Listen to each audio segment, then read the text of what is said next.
We'd like to start the Youth and Truth conversation with actually a conversation we had right outside a couple of minutes ago. And that would be that in the past couple of years, we've seen that change is coming in multiple forms, be it in education, be it in the job opportunities, be it in culture. Earlier, it would take about 20 to 30 years for us to realize and see this change, but today it's happening at a much faster rate. How would you suggest, or how do you think we as the youth should adapt to change like this and be prepared for it?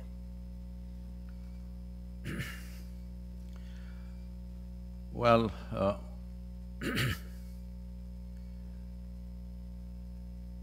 I know I'm in a university.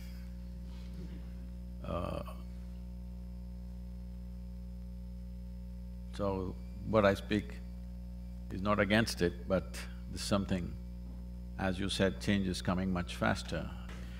So particularly educational institutions, whether it's school or college or universities, because largely till now, education has been a way of constructing a mindset. Depending upon where you study, everybody develops a certain kind of mindset. A set mind is a disaster. Maybe it is set for a particular purpose and it may serve that purpose. As you said, people are thinking education means employment. Education is not about employment. Employment is about survival. Education is about enhancement of the human being. A time is coming where this will shift in the direction I'm speaking, very shortly probably, depending upon the speed of technological evolution. The speed of change in education has to happen. Well, all of you everywhere these days are talking about machine learning or artificial intelligence. I must tell you, my first experience of knowing that machines can do something like this. I was 13 years of age. It's not like today's 13-year-old who's got already discarded three different, models of cell phone or iPad and things like that. At the age of 13, for the first time, I saw a flatbed calculator, okay? Those days, there were only two companies making it, at least they were the only two available in India, was Sony and Panasonic. Sony considered very expensive because it was 125 rupees, that means $1.9. Panasonic, you could bargain it down to 90 rupees. So everybody bought Panasonic. So somebody brought this to school and they just did tuk tuk tuk tuk into tuk tuk tuk tuk tuk. I said, immediately my first thought was, why the hell are they torturing me in the math class? Here there's a solution. And immediately my mind went into, why don't they have a machine like this for science and physics and chemistry and history and all the nonsense that they're torturing me with every day? After nearly 50 years or more, now that dream is becoming real. In the next 10 years, children can see there is a machine which knows more history, more physics, more chemistry than your professors and teachers. This is a great time because till now, in the name of education, we've been deceiving ourselves and everybody that memory is intelligence. This is not just in the university, it's gone in the name of religion, it's gone in the name of scholarship, it's gone in the name of various things. Essentially, all this means is, somebody got to read a book a few years ahead of you and suddenly he is a superhuman being. This will die soon and I'm very glad, because now human intelligence will become valuable. Now human consciousness will become very valuable. How you are becomes more valuable than what you stacked up in your head. Because a small chip will know more than… your phone can do 10 PhDs a day. Yes, because that much can be stored. So we are mistaking memory to be knowing or intelligence. So time is coming where human intelligence will be of greatest significance, not memory. So education has to transform itself in this direction. So what this means is, we are moving from mindsets to consciousness. Consciousness means it's not a fixed thing. It is not just flexible, it has no shape and form. That's where human beings need to go. Educational institutions to take that step first, because for probably last 300 years we've been busy manufacturing mindsets. For example, because we're talking about India here, I think in India, still largely the education was designed by Her Majesty's service, more East India Company, I would say. This education was designed in such a way where the cornerstone of education is obedience, not intelligence. I want you to get this straight. Obedience is the cornerstone of education process. If obedience is the cornerstone of education, this is a recipe for slavery. This is the trick of an occupying force. But we're still continuing that form of education for a variety of reasons, whatever reasons. So, the change is compulsory. Change is not an option. Those who don't change will fall on the wayside. Will we allow change to happen in a haphazard way, torturing people, leaving a lot of people out of it? Or will we do it in a planned, focused way and we execute change? Will we execute change by design or by default? This is a big question in front of us.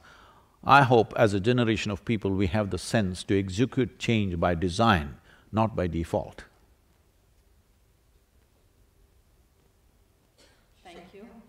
I'm sorry, did I say something wrong?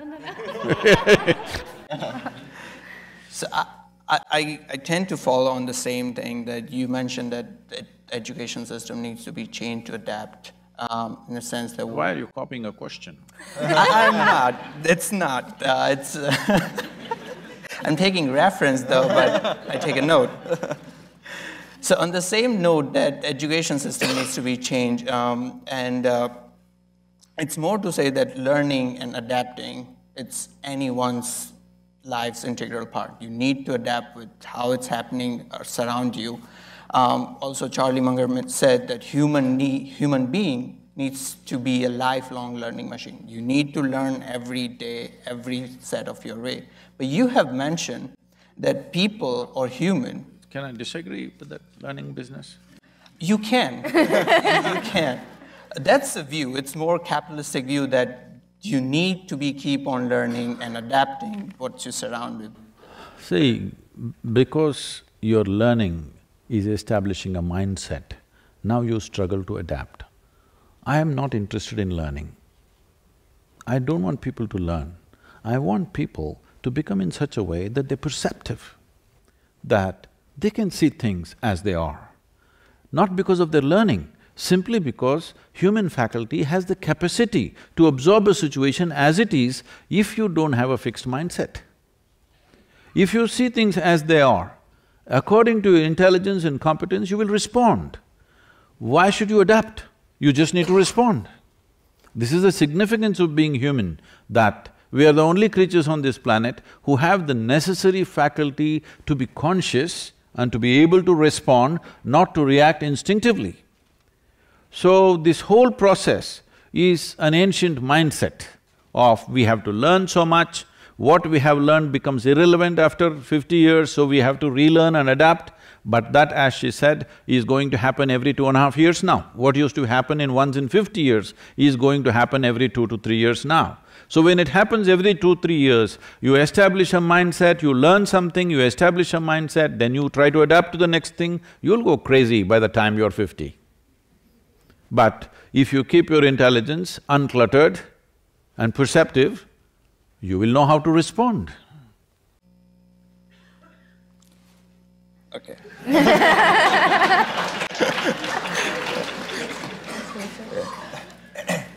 So, one of the questions that keeps popping up in everyone's mind is how do you define the clarity of purpose in your life? And that's something that you've probably been asked multiple times before, but this is something that we still struggle with. And we easily get influenced by people around us and get distracted from what we truly are passionate about.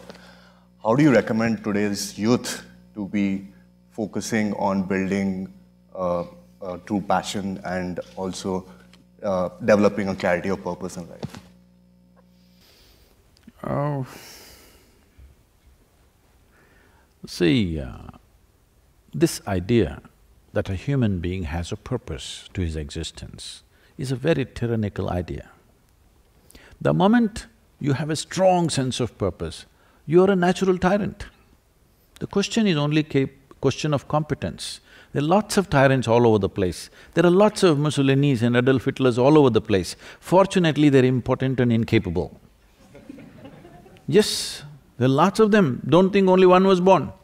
There are lots of them. Fortunately, nobody has the capacity or the competence that those tyrants had. Otherwise, there are a whole lot of people with same intention of wanting you to be something other than who you are right now. So if I have a purpose to life, if it gets organized, it becomes a mission. Who the hell are you to have your own mission?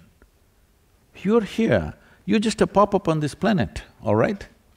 You pop up and you pop out. Here, instead of doing what is needed most right now for maximum number of people, you have your own purpose, maybe God-given purpose. Whenever people say they have a God-given purpose, they have done the most terrible things on the planet. Now you don't like it, it's okay, but have they not? Whenever people said, God spoke to me, terrible things are coming. You can be sure about it. You heard these statements because you are trying to endorse your nonsense with some other authority from elsewhere. Why do you need a purpose? Life is a phenomena beyond your understanding. You're here to experience it and enhance it for yourself and everything else around you. That's about it. What is there for you to have a purpose of your own when you've not even figured out where it begins, where it ends? When you have not even figured out where this cosmos begins, where it ends, where you come from and where the hell you will go, how come you have a purpose of your own? You don't need a purpose, you just need sense. You need sense and sensitivity. And sensitivity will naturally come if you look at life as a more inclusive process. Right now, some studies in the last 2 days creating a flutter, I've been talking about it for last 25 years. Some studies say that in the next 5 years, the insect population is going to go down so dramatically that all agriculture on the planet could be seriously hit and food could become a great crisis. I've been talking about this continuously for last 25 years. People think worms and insects are no good. But I'm telling you once again, if all the worms die right now, in the next 14 to 18 months, there will not be a single life on this planet, including you and me. If all the insects die, within the next 2.5 to 4 years, not a single piece of life will exist on this planet. But if you and me die, planet will flourish. Yes, this is the fact of our existence or no? Hello? Whatever nonsense we think about ourselves, without human race, this planet will do great. But without worms, insects, microbes and various other creatures, this planet cannot exist as a life. So, our idea, the most destructive idea that's been put into human minds in the name of religion, philosophy and nonsense is that creation is human-centric. Creation is not human-centric. You are just a speck in this creation, you're really nothing. As I said, you're like, on your computer screen there are pop-ups. You pop up and you pop out. You think so much about yourself, but actually before you and me came here, countless number of people who all thought they are great people came and went. Where are they now? All topsoil. Yes or no? Worms are feasting on them, all right? But human beings, this is all it is. In this vast cosmos, this entire solar system is a tiny speck. In that tiny speck, this planet Earth is a microspeck. In that microspeck, Detroit city is a super microspeck. In that you're a big man. This is a serious problem. That is, this is all because of our learning. Do you understand? This is because of our learning, because we've lost our sense of perception. We are not seeing things as they are. We are making up things in our mind in the name of education. It's time we come to reality. Once machine learning comes, your nonsensical learning will not mean a damn thing. Just because you read a book, you are acting superior. No, a 5-year-old kid will turn on his machine and tell you, here. It's a great time.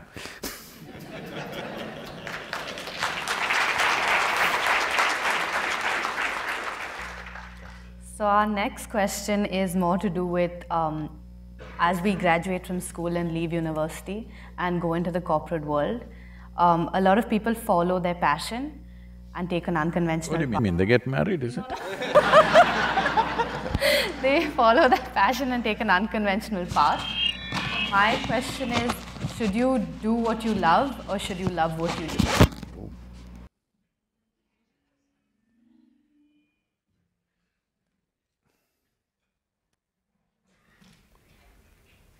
You should not love anything.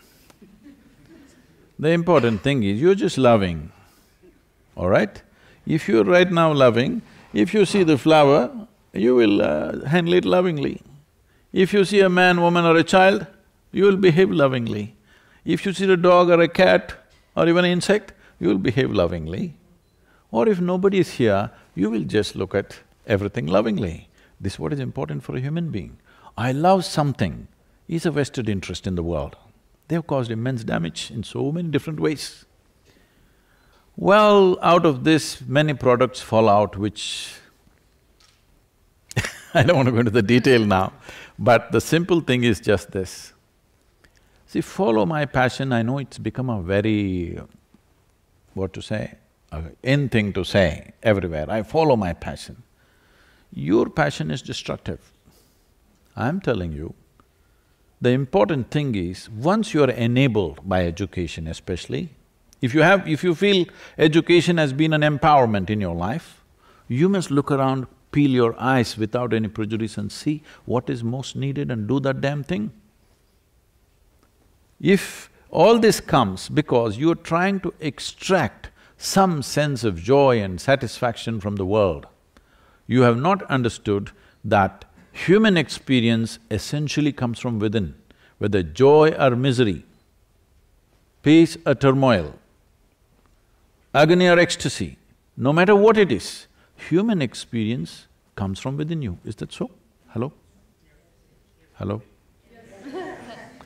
It looks like I'm asking for a higher opinion. Human experience, no matter what, madness or frustration or love or joy, everything comes from within you, isn't it? You're trying to create an inner experience by managing the world. This is why all the disasters are happening. Why human beings are so insensitive to everything, why they're going about on a rampage. We call this development, we call this economy, we are on a rampage, all right? Why we are like this is, we are trying to extract an inner experience from an external manipulation. No, this is the first thing you must settle before you step out of this university. You must settle this one thing, that your experience of life is created by you. Now naturally you will see what is the best thing I can do in the world. And that's what you should do, what is most needed right now. If you are an empowered human being, so much investment has been made on you in the name of school, university, education, all this stuff. When so much has been invested on you, you must see what is most needed right now. And of course, whether you have competence to do that specific activity or something else, that judgment is always there. But not the question of what… My passion means, I like to do this, I don't care whether it's needed or not, I just like to do this. This is a vested interest, isn't it? So just to follow up on that. So as you said, the summary But if it's a local girl, it's okay, you can do passion. No, the summary of that will be that we choose to learn those things that we think value in it, not those that transform them, correct? So how do you suggest that one can expand his or her horizon to see beyond that what's her or his logic tells to do it and not to do it, basically? See, of course, human beings will act according to their individual intelligence. That is a given, isn't it? You cannot do the same things that I do, or I cannot do the same things that you do. This is the nature of life, this is the nature of human intelligence. But why is it that we are seeing the same situation differently? Is probably because we have evolved different types of mindsets. But if you don't have a set mind, that is, your brain is not a concrete block, it is willing to take any form that's needed, then I believe if we look at this situation, both of us will see it as it is. If we see this situation, whatever the situation, as it is, we'll be seeing it the same way, isn't it? If you hold your opinion above your perception, then you will see it differently. If I hold my learning and my mindset above my perception of things or the reality of what is there, then I will see it differently. Then of course, we will fight. But that is what I'm saying. Why are you approaching with a set mind? You are approaching with a set mind because you are giving too much significance to the information that you have gathered. Information is not intelligence. It is human intelligence that is needed to transform situations. Information, what is very valuable today, tomorrow it may be trash, isn't it? Because you're talking about change. When situations change, the information that you have, which you thought is very valuable, becomes trash or no? So, following up on that question, so in working towards our ambitions, we sometimes forget to enjoy the present, experience life as it is, and we strive towards making the beautiful future. Now, how do you recommend that we think about balancing the two? That is, enjoying the present versus working towards the future?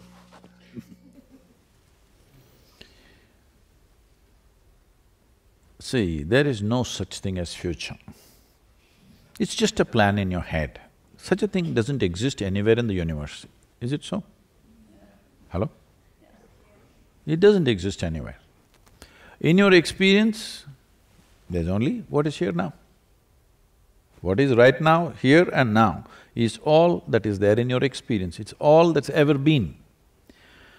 So, there are two very important faculties which are unique to human beings compared to every other creature on this planet. We have two faculties which are very unique to us, which is a very vivid sense of memory.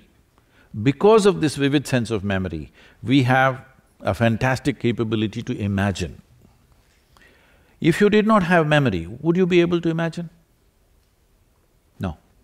So right now, traveling from memory to imagination means you're traveling from past to future, completely bypassing your experience of life. Right now, what is it that human beings are suffering? The various levels of suffering people are going through. It even happens in the university, I know. Those really… you are in the most insulated atmosphere, even here people suffer immensely, I know that. See, they are not suffering life. They are essentially suffering their own memory and imagination. Hello? Because people can suffer, what happened 10 years ago, they still suffer. What may happen day after tomorrow, they already suffer. So is this life or is this suffering of memory and imagination? You are just suffering your memory and imagination, you haven't even touched life. This is the unfortunate consequence of learning, that you don't know how to keep your memory in your memory chip and keep yourself free from that. You carry your scholarship on your head, this is what happens to you, because you are living in memory. The whole value of your life is because of the memory that you carry, isn't it so? See, when you say, I'm educated, what does it mean? That means the whole value of your life is in just the memory that you carry. I'm telling you, in the next 5 years, this will be ridiculous.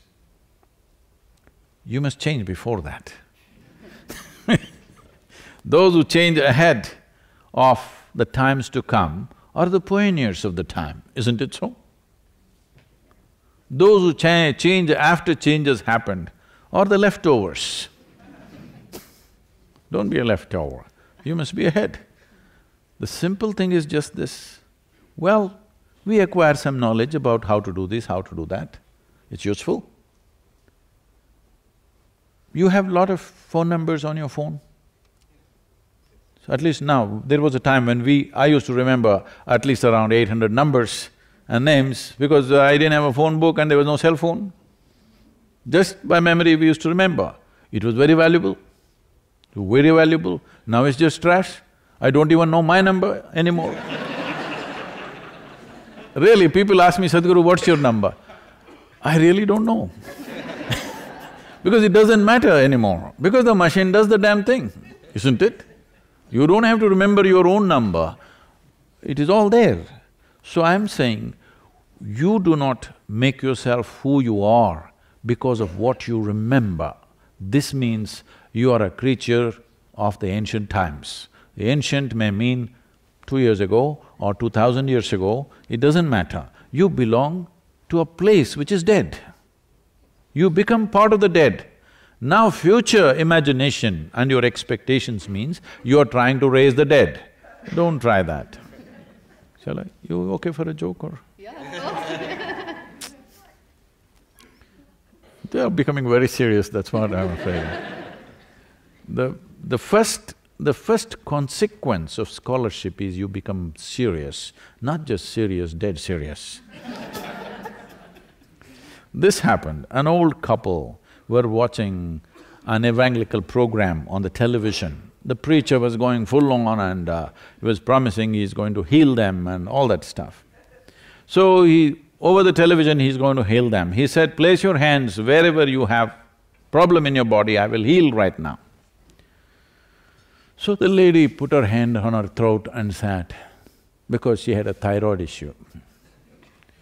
The man looked at her and then put his hands upon his groin and sat. She looked at him and said, John, he only said he will heal the sick, he did not say he will raise the dead.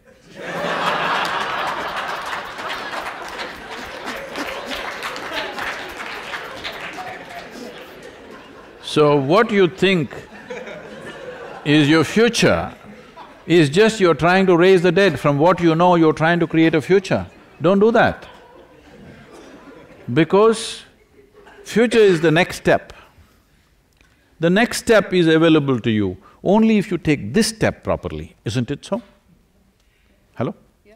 Do one thing, you skip this breath and take the next breath, let me see. Try and see what will happen to you. This will be the last breath you will take, isn't it?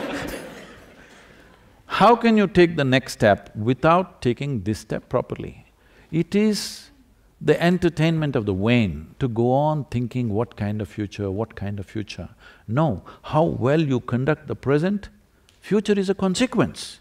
This whole problem has happened to education systems, they've all become goal-oriented. I see particularly, I'm sorry, but particularly in management schools, they've become very goal-oriented.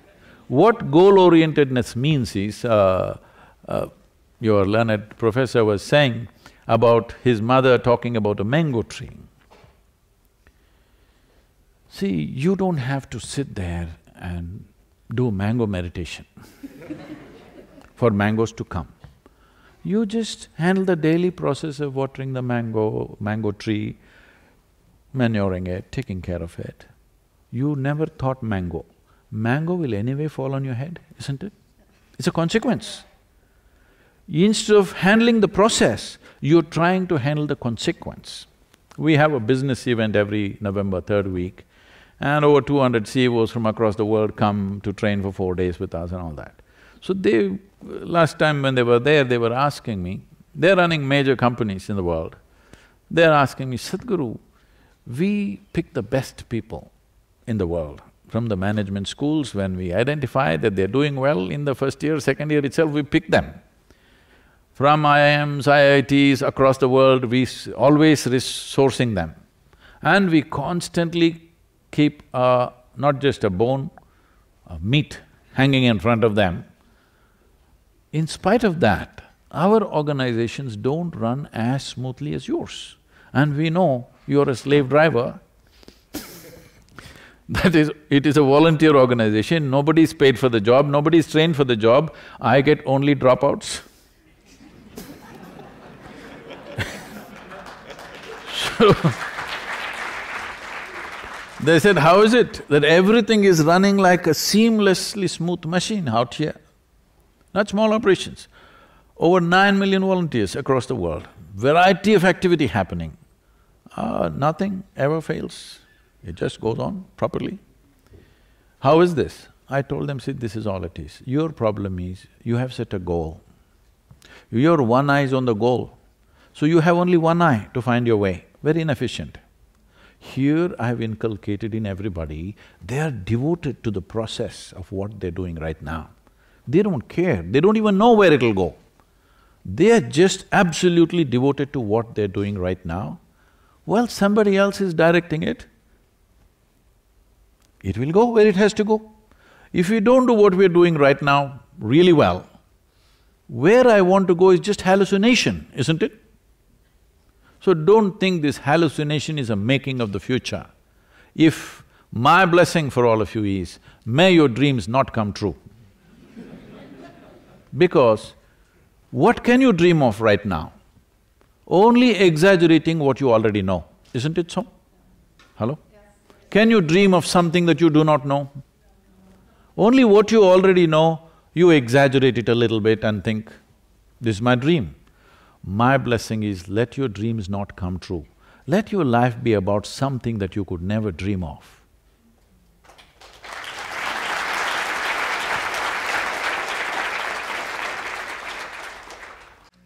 So in speaking of this, how does one truly find their values and then eventually stick by their values, or should they even be sticking by those values that they find throughout their life?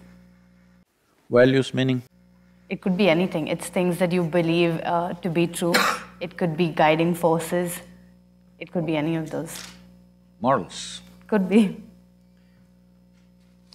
See, for me, my existence… I'm sorry, it looks like I'm contradicting everything. No, that's fine.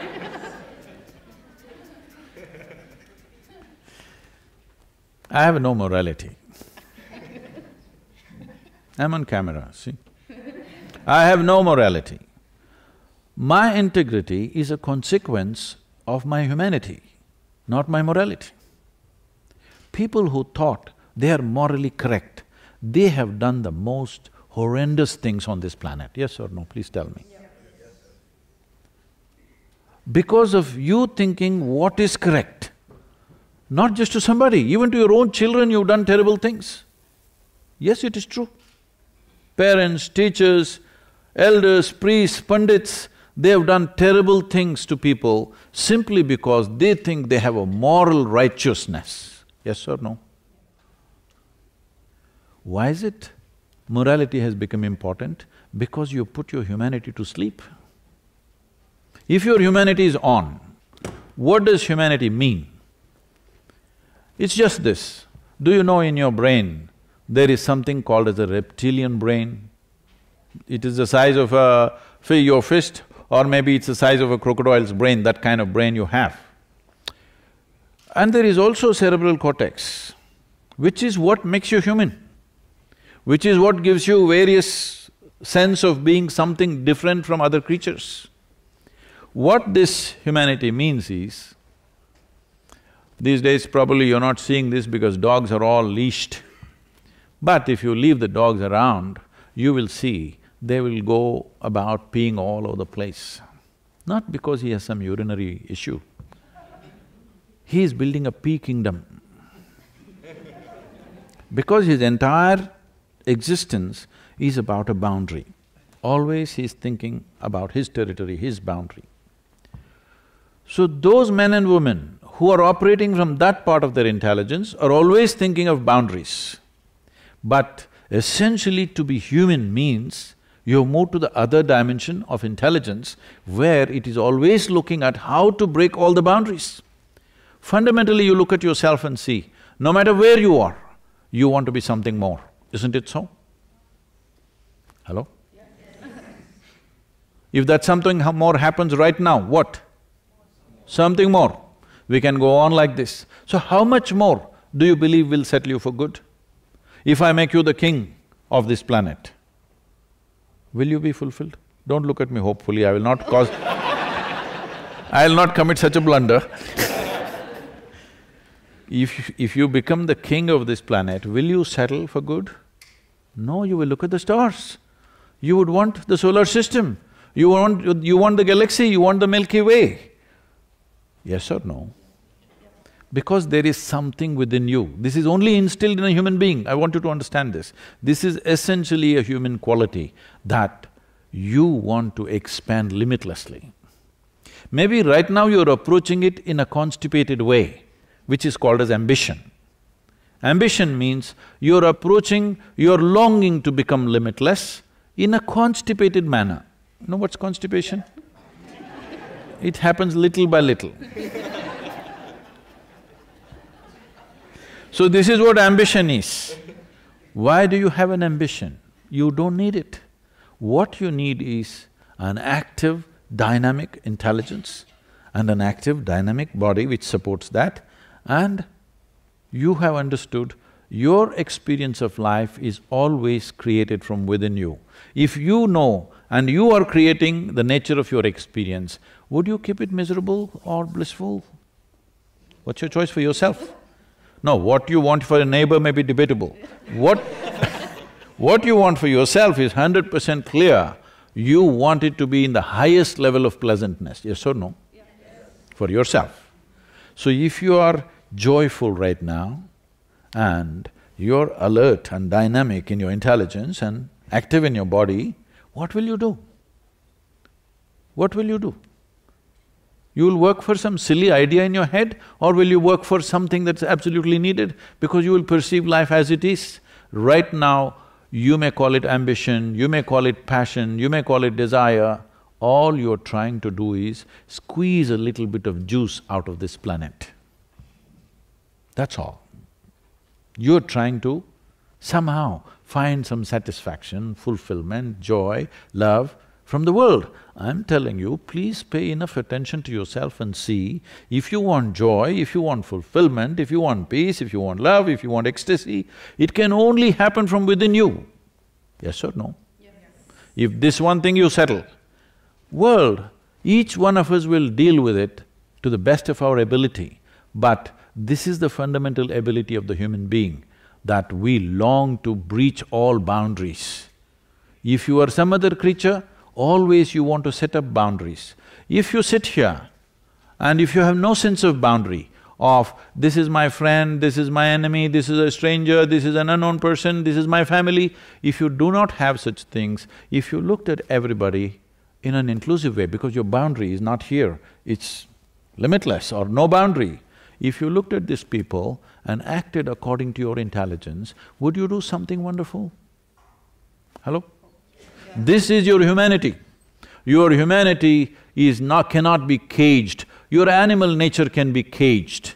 We have evolved over 1,000,000 years, but evolution still is by choice. You can either take a backward step or a forward step. If you take a forward step in your evolution right now, that you understand what this is longing for is to become limitless, not to become rich, not to become powerful, not to own something or something. You want to be limitless because these are the boundaries. So do you want to enhance it in increments? Do you want to go in installments towards the infinite expansion that naturally this life is seeking? You think in installments you can get to infinity? You think it's possible? No. No. So how do we do it? At least you must look at it. I don't want to go into that aspect right now, but at least you must look at it, because if you fulfill your ambition, your life will not be fulfilled. Only because you take a lifetime to fulfill it, it is so. Whatever your ambition is, suppose by today evening I will manifest it for you, will you live with total fulfillment for the rest of your life? What you want in next 50 years, I will have it done for you by today evening. Will you live joyfully, peacefully, absolute fulfillment? Will you do it for me? No. So it's not going to work anyway. So only thing is, only if you fail it works. It's a wrong way to wire yourself. Only if a simple thing that you want takes 50 years to get there, then it works. But if it happens tomorrow morning, it'll be a disaster, isn't it? So now you're talking about change at a rapid pace. So what your ambition is, if it looks silly tomorrow morning, what do? You already invested in that direction, you can't change. So it's best you don't have an ambition, you don't have a passion for anything, but you're capable of doing everything passionately. Whatever is needed, you're capable of doing it joyfully and passionately. That's what makes a human being who he or she is. So Sadhguru, let's take on that.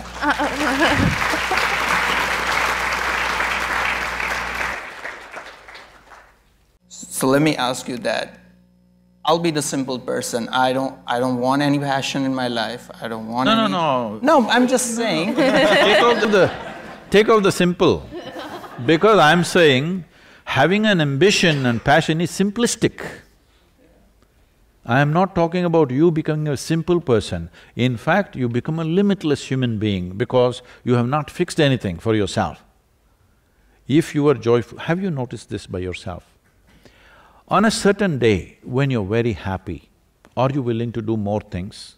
Or on a certain day, when you're a little depressed, are you willing to do more things? Please tell me.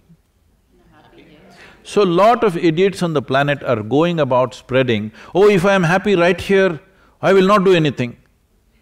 Well, your experience clearly tells you only when you're happy, you're willing to do whatever is needed, isn't it?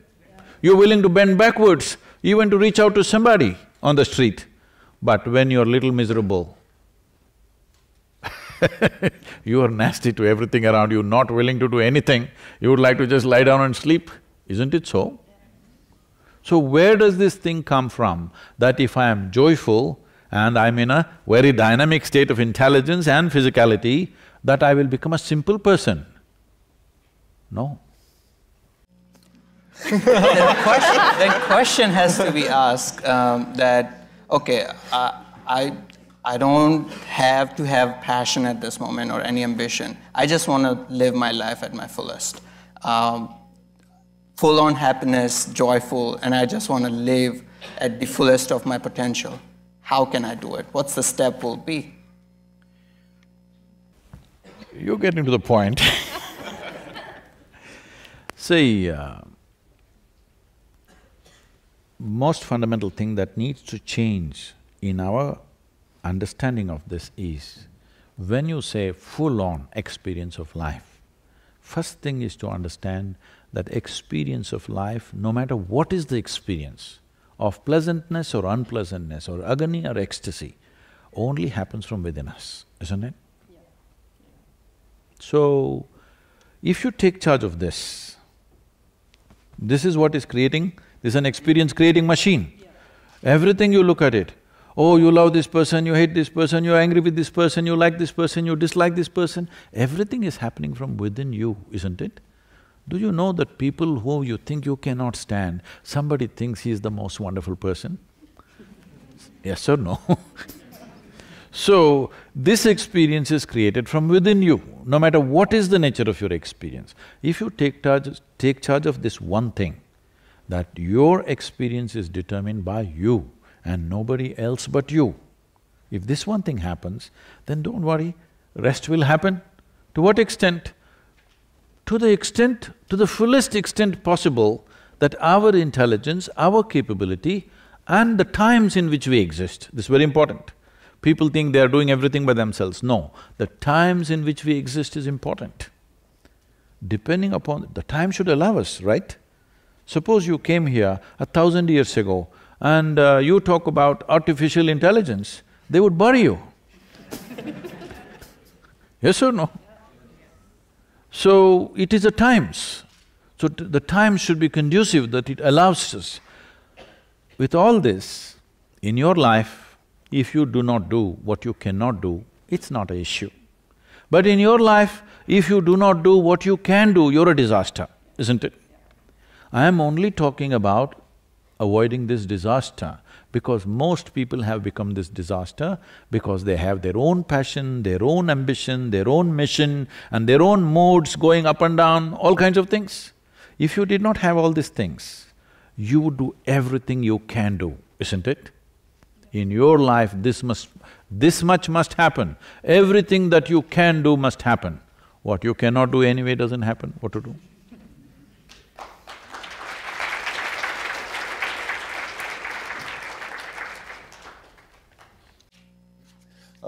So, changing topics a little bit, since this auditorium is full of Indian expats, so one of the questions that we wanted to ask is, how do you recommend that we, the Indian youth here in the US, start thinking about contributing back to India while they are living their American dream? Because these two pursuits are very diverse and they might not coincide. These two nations that you're mentioning, in many ways, in culture, in geography, in economics, are at two different spheres altogether. One is a new nation, hardly 200 years old, little more than 200 years.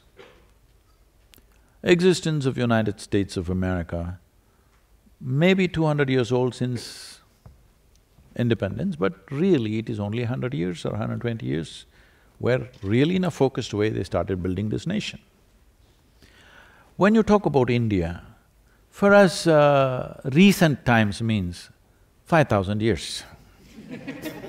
In India, people in their conversations, they say, you know what happened recently in our history? They're talking about 2,000–3,000 years. So these are completely two different ways of looking at it.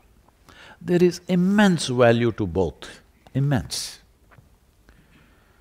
Because of the newness of their existence, the American people, I'm not talking today, when they came here and they trying to figure out in a new land what to do, they did whatever was needed for their given situation, for them to go on. Where individual aspiration was the main thing. Nobody thought of a nation when they came here. They were only thinking of their own ranch or whatever they call it, a piece of land. They thought they have broken away from the nation of being England or Scotland or Ireland or maybe even Germany and France and wherever they came from. But largely these three nations probably to begin with. They really thought they have broken away from the bondage of nationhood. That's what the debate is still going on about the right to bear arms, because people did not think they're going to make one more nation which is so tight like England of that time. They thought they're just going to live here free. But slowly, for practical reasons, one understands, without organization, individual enterprise slowly will work against each other. If we don't have a war, we will have a family feud. Family feuds in this country were like wars, isn't it? It went on and on for generations. Because it is the same thing. Somewhere you have to fix the boundary. Still human beings have not come to a place where in this world we can simply live without a boundary. We've not come to that place. At least those who claim they're educated, at least in your minds and hearts, you must remove the boundaries. Geographically, still there are boundaries, we cannot remove those boundaries. If you suddenly remove those boundaries, there will be a total upheaval of things. So having said that, India as a land is like running into thousands of years, which gives people a sense of timeless existence, where our way of doing things have always been never about individual aspiration, simply what is inclusive and happening, because always we remember, you know, in many Indian homes, this is very hard for American people to understand. In Indian homes, many of them have kept records of 60, 70 generations of people, their names. My grandfather's name, 60 generations ago, 70 generations ago, they got names written down in the books. So, their sense of existence is very different, which is changing dramatically now. As a part of this Youth and Truth, I've been going to all these universities. Recently, when I was in Delhi 5 days ago, they were asking me, Sadhguru, when you were a youth, how things were, what were you thinking, and today how the youth are, what do you think is the difference? I said, one stark difference I see is, we were always thinking of a revolution. How to change this country, how to do this, how to do that. Today you go into the university, everybody is only talking about individual aspiration. Nobody is talking about the larger context of what it is. This is a consequence of a certain level of economic development. When the country was at a certain status of development, when I say certain status of development, in 1947, when the British left India, the average life expectancy of an Indian was 28 years. Today, it is 69.7 years or nearly 70 years. This is a huge change. When average life expectancy was 28 years, naturally we were thinking revolution, how to change this. Something needs to happen dramatic, otherwise it's not going to change.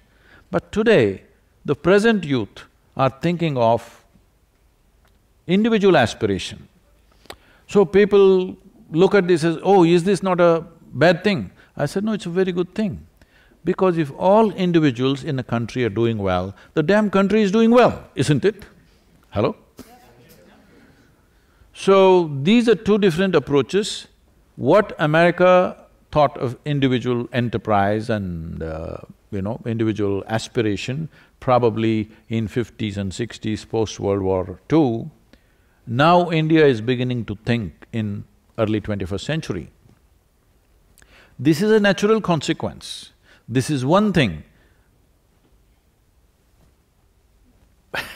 This is one thing which will be troublesome for nations which develop in a big way without individual aspirations being accommodated. So nations which developed rapidly, in a short span of time, using a stick. Stick works very well when people are poor. The moment they do well, if you use a stick, they will turn back and bite you. Yes, this is the nature of a human being. When he is desperate, he understands a stick will drive all of us in one direction and something will happen. If you all scramble in one direction, something good will happen to me also. But once that scramble is over, then I'm thinking of my own individual aspiration.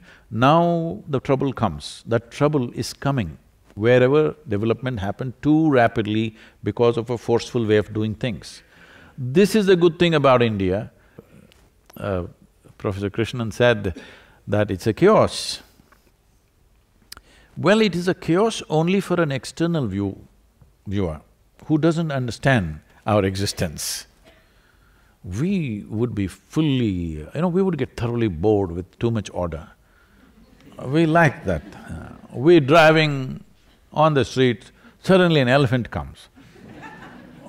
Really, we like that. If suppose an elephant came on an American interstate, oh, the whole nation will scream, how can this happen? An elephant came on the street. We are very excited, we'll pull out our cell phones, take pictures and share with everybody. I saw an elephant on the road today, all right? So it's a… see, there are two kinds of orders. You can have a manicured garden and it looks like spick and span, everything is the way you want it. And you can have a forest where nothing seems to be in order.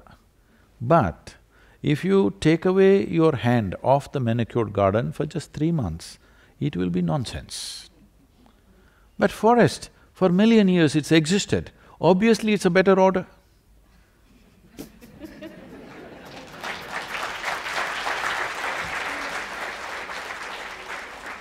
It is just that to live in the forest, you need different kinds of skills. Yes. Well, once in a way you get eaten by a tiger, but you travel all the way to Africa or India to see a lion or a tiger. So when you got eaten, you definitely… you did not enjoy the wildlife, but you saw it for sure.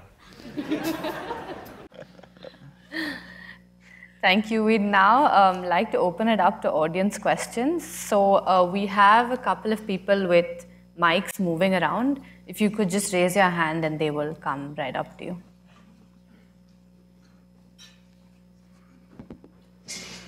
Hope I'm not too abrasive for the university. So, for speaking. Okay. You need a microphone. That's a microphone? Yeah.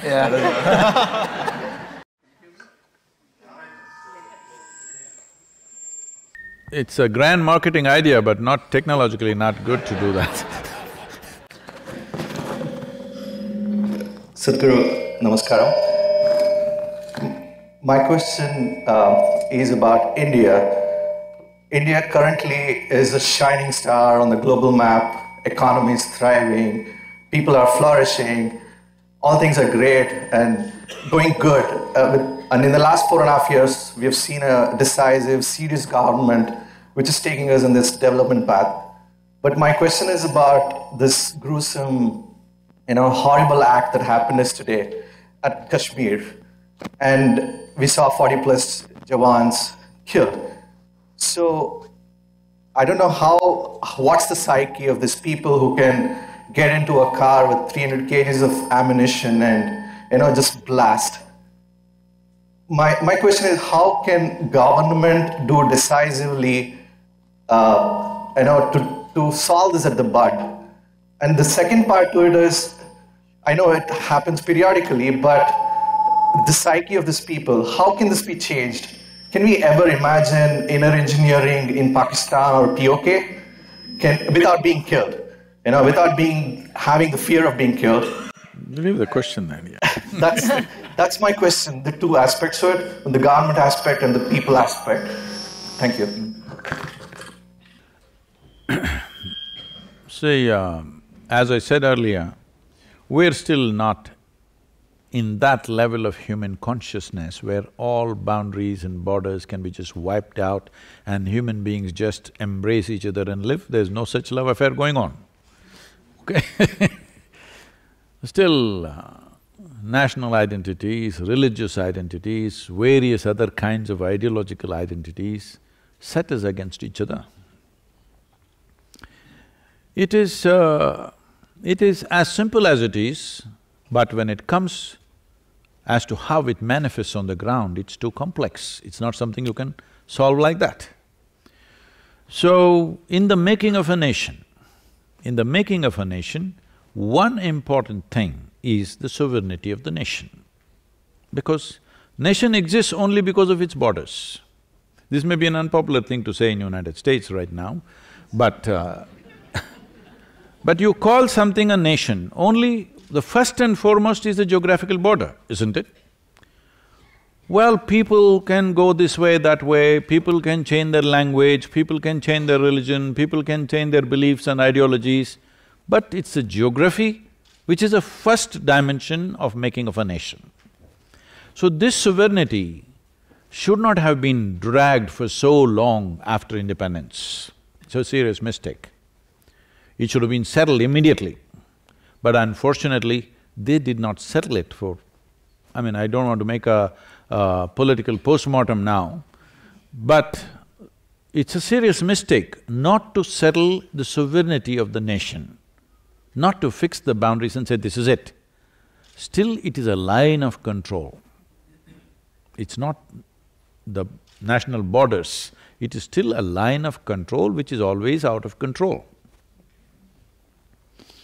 And there are various things, I don't want to give a political commentary now. So you're asking about the mindset. The mindset is like this. This has been in many ways put across. They are fighting for what they believe in. You are trying to fight for what you believe in. And this will go on endlessly, you understand? Either you must change your belief system or they must change their belief system. And that doesn't look like in your future, all right? That doesn't look like that. But either you must have the wisdom to end the enmity You must kill the enmity. You must have that wisdom. If there is no room for that wisdom, unfortunately, it will naturally translate into killing the enemy. It will naturally go there. Whether you am I propounding this? No, it will naturally get there, whether you like it or you don't like it. So just because somebody lives across the border, do you want to kill them? Definitely not. But at the same time, do you want to protect what you see as this nation? This is an unfortunate dilemma of being human. If you were an animal, anybody crosses your boundary, enters your territory, you just kill him, all right? Hello? Yep. But this is the dilemma of being human. Somebody crosses your boundary, you may have to kill him, but you don't really want to kill him. This is the struggle of being human. This struggle must be there in a human being always. If this struggle goes away, you will become an animal. This struggle must exist within us, but still, acting decisively for the larger well-being of a nation has to happen. Why I'm talking about a nation is, for me, nation is not a political entity, nation is not my nationalism. I don't belong to that. For me, nation is the largest amount of population you can address right now. If you want to bring well-being, you cannot address the globe. Hello? Yep. You cannot address the whole globe just like that. It is not within your means to address the globe. The best thing you can address right now, the largest human entity you can address right now is nation. If you go down, maybe there are states, maybe there are religions, maybe there are castes and creeds and all kinds. Don't go there. Address the nation because it's the largest segment of humanity you can address right now. In that context, sovereignty of the nation becomes of prime importance. Well, what has to be done, but we must have pain in our heart. Even when we cause damage to somebody who's a threat to us, we must have some pain in our heart, otherwise we will lose our humanity.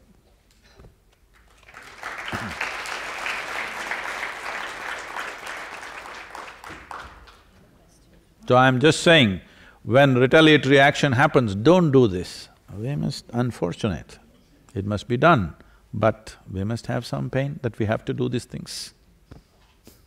Vanakkam Sadhguru.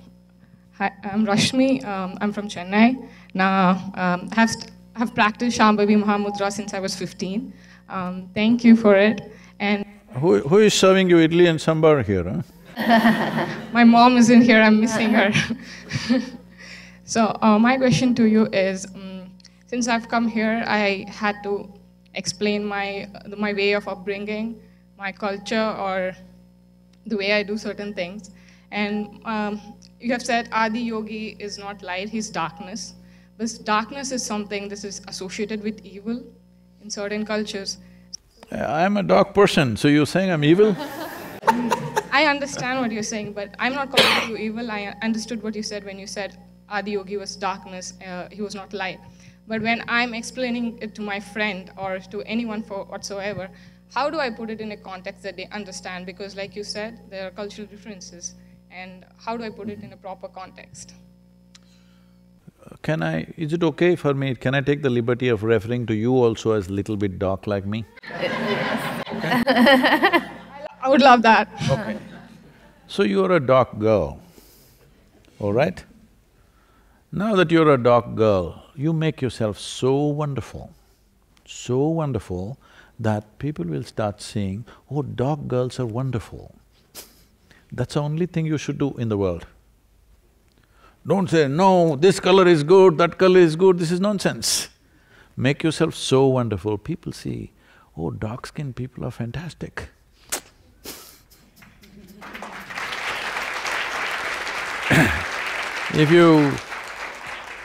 If you try to do your Chennai in Detroit, that's not fair.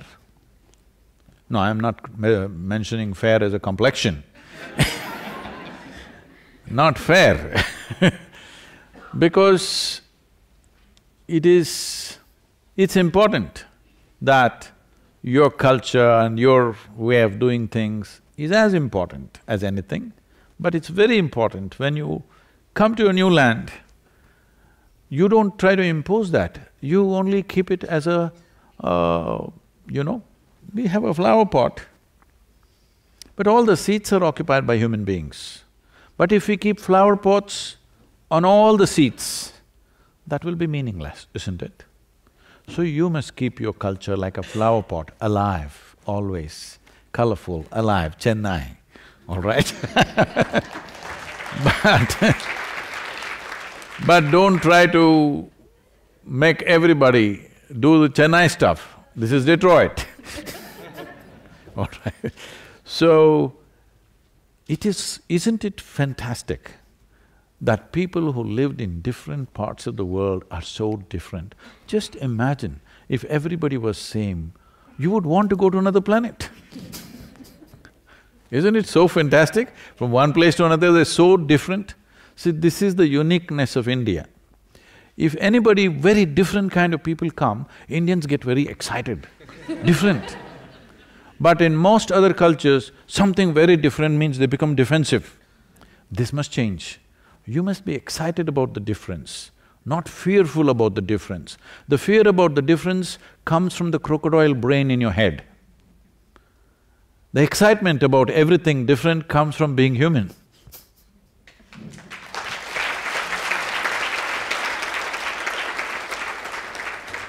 And about you trying to sell darkness.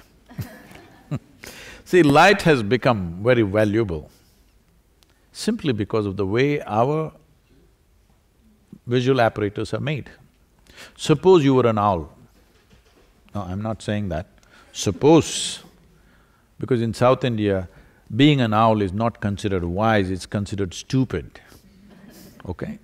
So suppose you were an owl, your value would be darkness, isn't it so? Hello? Because that's how your visual apparatus are. Right now, what you know as light, let's differentiate between what is light and what you know as light. What you know as light can only happen if something is burning. Is that so? Coal is burning, petroleum is burning, nuclear energy is burning, or the sun is burning. Something has to burn, only then the kind of light that you understand through your visual apparatus can exist. Anything that burns will not burn forever, is that so? It has to get exhausted somewhere. If you set up a lamp or a candle here, it may burn for 2 hours. This bulb may have whatever 20,000 hours they're talking. You may have 100 years, the sun may have 100 billion years, but everything that burns will burn out sometime, isn't it so? So what doesn't burn is always cool and dark, you and me, huh?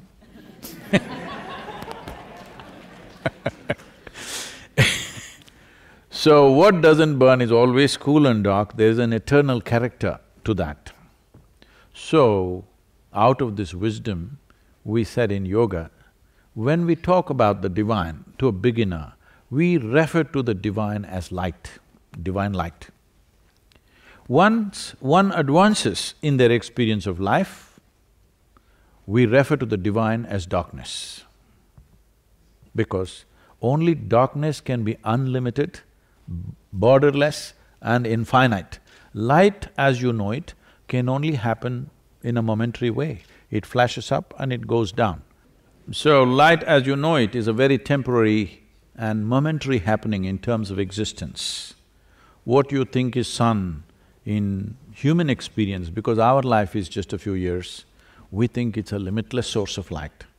But in the nature of the existence, in the nature of this cosmos, sun is just a momentary happening. It just flashes up for a little bit of time and dies out. But the larger part of creation is largely dark, isn't it? Lightless, because it's eternal and always. So, it's good.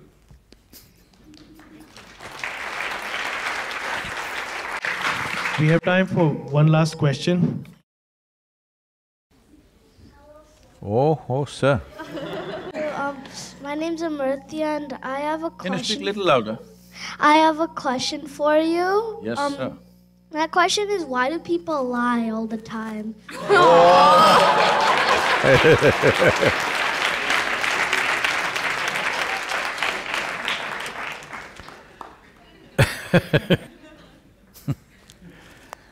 So, it's not that people lie all the time. You may be just in some bad company right now.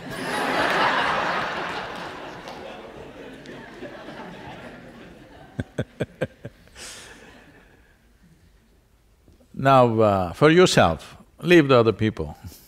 For yourself, you're a little boy. Oh, I'm sorry, you're a big boy. You must understand this. Don't concern yourself about what is truth, what is a lie. Just concern yourself about this one thing. Every word I utter, every action that I take in my life, is it for everybody's well-being or is it just about me? That's all. Don't worry about what is true, what is lie, these are all endless, nonsensical debates. Just concern yourself about this, whether everything that you do is inclusive or exclusive. If you just fix this one thing for yourself, then you don't have to worry about anything else. About am I correct, wrong, am I right, wrong, am I sinning or in virtue, am I telling a lie, am I telling the truth, this is not the point. The point is your existence, your action, your word, everything. Is it inclusive or exclusive? Just fix that one thing.